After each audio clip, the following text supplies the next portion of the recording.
Okay, hello there guys and welcome to another video by LNER Fan4472.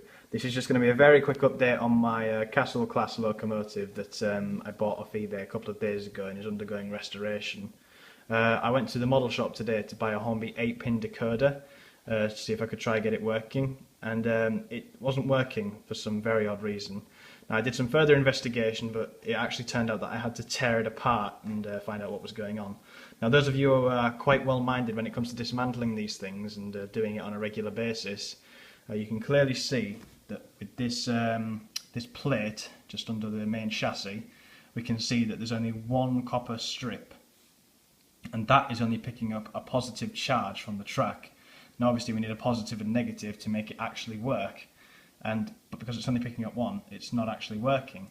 Now, I can dismiss any other issues because I actually connected these two wires to the actual track and they worked absolutely fine.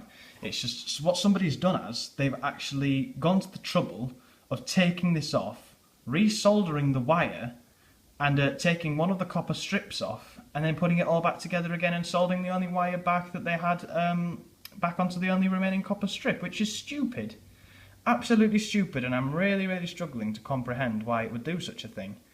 Now, the locomotive is all in good nick, and the tenders, both parties have received TLC. The locomotive and the tender have both received a bit of tender loving care. They've all been oiled up, they've all been cleaned. But this is just beyond strange. This is just ridiculous. Now, I'm going to cut some footage of me on eBay looking at the new part, and I will give you a comparison from this old knackered one to the new one on eBay. Apologies my subscribers if you can see me in this particular video. I do apologise, I'm a very ugly person.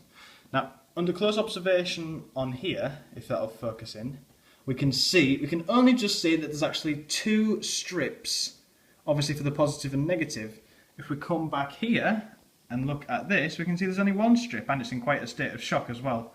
Now, I've had a look to see if it's exactly the same one, and it is, so that is on its way, and hopefully the King should be in service as soon as this arrives.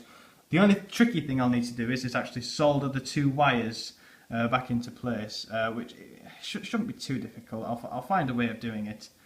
But as we can see, apologies for the lacking of focus there. As we can see, it's in quite a state of shock. I'll get all that hoovered out, and we'll see if it works. I'll need to tin that wire.